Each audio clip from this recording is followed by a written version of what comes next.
Welcome back नाजरीन। Programme के हिस्से से हम बात करेंगे साने 9 मई के हवाले से अहम पेश रफ्त आज हुई है। साने 9 मई पर जुडिशल कमीशन की तश्कील, इंतखाबी धांधली के खिलाफ इमरान खान की बानी पीटीआई की दरख्वास्त जो है वो समाअत के लिए मुकर्रर कर दी गई है। बानी तहरीक इंसाफ ने 9 मई सानिया की तहकीकात के लिए सुप्रीम कोर्ट में दरख्वास्त दायर की थी।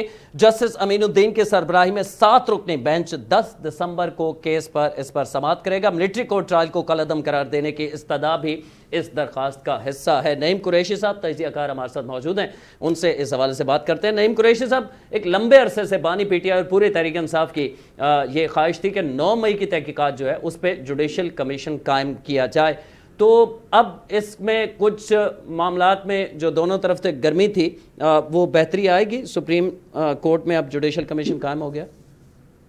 बहुत शुक्रिया जनाब। देखिए, ये इत्तफाक है कि कल रात को मैंने आपके प्रोग्राम में यही कहा था कि इमरान खान साहब के जो मुतालबे हैं उन्हें मानने में कोई हर्ज नहीं है। अगर सियासी टेम्परेचर को कम करना है और सियासी जमातों को इकट्ठा होना है तो ये जरूरी है कि इमरान साहब के मुतालबात तस्लीम किए जाए। आपने जो कहा था वो हुकूमत ने सुन लिया सर। अच्छा। मैं आपका शुक्रिया तो कर ही रहा था, हुकूमत का भी शुक्रिया अदा कर देता हूँ पहले। जी। तो बात यह है कि ये बहुत जरूरी है कि जब किसी चीज पर दो इत्तेफाक ना हो तो फिर उसमें जुडिशियल इंक्वायरी कराने में कोई हर्ज नहीं। और ये बहुत अहम वाकया था, हुकूमत भी इस पर बहुत जोर देती है और चूंकि पीटीआई पर भी बहुत संगीन इल्जाम लगाए जाते रहे उस हवाले से, तो बहुत खुशाइन बात है। मैं समझता हूँ ये जिस सतह पर भी जिसने भी फैसला किया बहुत मुनासिब है, बहुत खुशाइन फैसला है ये, और इससे पाकिस्तान की सियासत में मैं समझता हूँ कि टेम्परेचर नीचे आएगा। अच्छा, आप समझते हैं क्योंकि जुडिशल कमीशन जो कायम 7 रुकनी बेंच किया गया जस्टिस अमीनुद्दीन साहब के सरबराही में, इस पे अब मज़ीद तहरीक इंसाफ के एतराज़ात हो सकते हैं? क्योंकि तहरीक इंसाफ ये कहती रही है कि आईनी बेंच जो है 26वीं आईनी तरमीम के बाद जो बना इसे भी कलअदम करार दिया जाए। 2 दर्जन से ज़्यादा दरखास्तें भी आई हुई हैं नजर सानी के लिए सुप्रीम कोर्ट में 26वीं आईनी तरमीम पर, तो ये मुतालबा भी है तहरीक इंसाफ का। तो तहरीक इंसाफ एक तरफ जुडिशल कमीशन तो बन गया, दूसरी जानिब ये मामला है कि तहरीक इंसाफ इस जुडिशल कमीशन में जो जजेस जो नामजद किए गए हैं इन पे एतराज़ करेगी ज़ाहिर है तहरीक इंसाफ, और इसे एक्सेप्ट करेगी या नहीं, ये अब मामला ज़ेर गौर है। देखिए, ऐसा है कि अब तो जैसा भी है कॉन्स्टिट्यूशन में अमेंडमेंट हो चुकी है। बेशक आप इसे लेजिटिमेट गवर्नमेंट ना कहें, फॉर्म 47 की हुकूमत कह लें, लेकिन अभी जुडिशरी की बहरहाल यही पोजीशन है और इसी कमीशन ने फिलहाल काम करना है। मैं ये समझता हूँ कि अगर पीटीआई या इमरान साहब मजीद कोई मुतालबा करते हैं तो शायद अमली तौर पे ये मुमकिन ना हो, लेकिन ये बात आप याद रखिए कि पाकिस्तान की तारीख के बड़े नाजुक मोड़ पे जो है वो अदलिया खड़ी है। ये जजेस का भी इम्तहान है, ये किस तरह चीजों को करते हैं।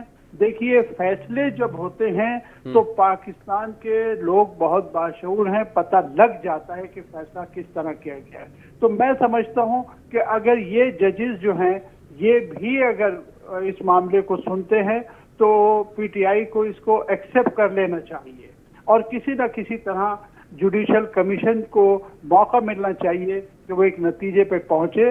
और मैं समझता हूं कि मैं बेहतरी की उम्मीद करता हूं इन जजेस के साथ भी। मैं जजेस के बारे में कोई ऐसी बात कहना नहीं चाहता, इख्तलाफात जरूर हैं, लेकिन मैं उम्मीद करता हूं कि ये जज बेहतरीन फैसला करेंगे।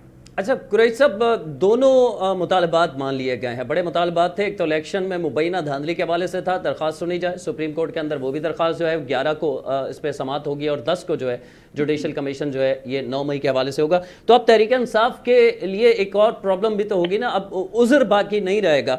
जो एहतजाज का उज़्र था, जो सड़कें बंद करने का उज़्र था, तो आप समझते हैं कि अब तहरीक इंसाफ को अगले कुछ माह आराम से बैठना पड़ेगा, इसके अलावा ऑप्शन नहीं है उनके पास? हाँ, नहीं, बिल्कुल ठीक है। देखिए, ये मैं समझता हूँ कि अगर वाकई देखिए सिर्फ मैं सियासी तौर पे ये समझता हूँ कि मुल्क के लिए सियासी इस्तेकाम बहुत जरूरी है। जब हम ये कहते हैं कि सियासी इस्तेकाम जरूरी है तो उसमें पीटीआई की भी जिम्मेदारी है कि वो अपना किरदार अदा करे। अगर उनके मुतालबात मान लिए गए तो फिर उनको इंतजार करना पड़ेगा। और इमरान साहब ने ये भी कहा था कि अगर ये मुतालबे मान लिए गए तो सिविल नाफरमानी की जो तहरीक का ऐलान किया है उन्होंने 14 तारीख से, और उन्होंने कहा कि वो भी हम नहीं करेंगे, तो अब वाकईतन उन्हें नहीं करनी चाहिए। मैं नहीं समझता कि वो जो है अपनी जबान से फिरेंगे और उसके बावजूद ये सब करेंगे। तो मैं तो बड़ा होपफुल हूँ कि बल्कि मैं समझता हूँ कि तहरीक इंसाफ को अपने आप को ऑर्गेनाइज करने का मौका मिल जाएगा इमरान साहब को। ये उनके लिए बहुत खुशहाल बात है कि जितने पार्टी में इख्तलाफात पैदा हो गए हैं, जो ग्रुपिंग हो गई है, जो इख्तलाफात बड़े सामने आ गए हैं, शायद उनको ऑर्गेनाइज करने में, उनको बेहतर करने का उन्हें टाइम मिल जाएगा, तो वो इस अपॉर्चुनिटी से फायदा उठाना चाहेंगे। और जो लास्ट कॉल दी है जो कि बानी तहरीक इंसाफ के ऑफिशियल ट्विटर अकाउंट से सामने आया था कि हम इस पर मुख्तलिफ अपोजिशन जमातों से बात करेंगे और अगर फिर भी हुकूमत बात नहीं सुनती या बात नहीं बनती तो फिर सिविल नाफरमानी का जो जिक्र किया गया, आप समझते हैं कि ये ना सिर्फ उजलत में है बल्कि ये कोई काबिल अमल फार्मूला है जो कहा गया है बानी पीटीआई की जानिब से, क्योंकि मरकजी क़यादत खुद इस पे मोतरज़ है? देखिए, ये तो मैंने उस दिन भी आपसे कहा कि मुख्तलिफ और ख्याल, मुख्तलिफ जहन, बहुत बड़े, बहुत मुख्तलिफ पार्टी में लोग हैं, चारों सूबों में पार्टी है, उसमें ये इख्तलाफात तो रहेंगे, लेकिन मैं समझता हूँ कि इन मुतालबात के तस्लीम किए जाने के बाद जो है वो सिविल नाफरमानी की तहरीक जो है उसको शुरू नहीं करना चाहिए, उसको उसकी कॉल ऑफ कर देनी चाहिए, क्योंकि अल्टीमेटली देखिए अगर वो कामयाब भी होती है तो आप खुद बताइए कि बहरहाल नुकसान तो पाकिस्तान का है। अगर रेमिटेंसेस कम होंगी तब भी पाकिस्तान के लिए मुश्किलात हैं। तो अगर कोई एक फैसला ऐसा किया भी है तो मैं बड़ी उम्मीद करता हूँ कि इमरान साहब जो है अपनी इस कॉल को जो है वापस ले लेंगे। और दूसरी बात यह है कि अगर वो कोई कॉन्फ्रेंस करते हैं, सियासी मामलात के लिए मुख्तलिफ सियासी जमातों को बुलाते हैं, तो ये अच्छी बात है, ये बहुत अच्छी बात है। देखिए, यही सबसे बड़ा इल्जाम पीटीआई पे लगता है कि इमरान साहब सियासतदानों से बात करने को तैयार नहीं होते, हत्ता के हुकूमत से, तो हुकूमत दीगर पार्टियों से भी बात करना नहीं चाहती। तो आप समझते हैं कुरैशी साहब के देर आयत दुरुस्त आयत, मतलब पीटीआई ने जो बानी चेयरमैन ने फैसला किया सही फैसला? बिल्कुल ऐसा है, बिल्कुल ऐसा है कि अगर तो वो जो है मुख्तलिफ पार्टीज के साथ कॉन्फ्रेंसेस करते हैं, हालात का जायजा लेते हैं, कोई लाए अमल मुश्तरका बनाना चाहते हैं, बातचीत के जरिए सियासी मामलात को हल करना चाहते हैं, तो मैं समझता हूँ ये बहुत मज़बूत बात है।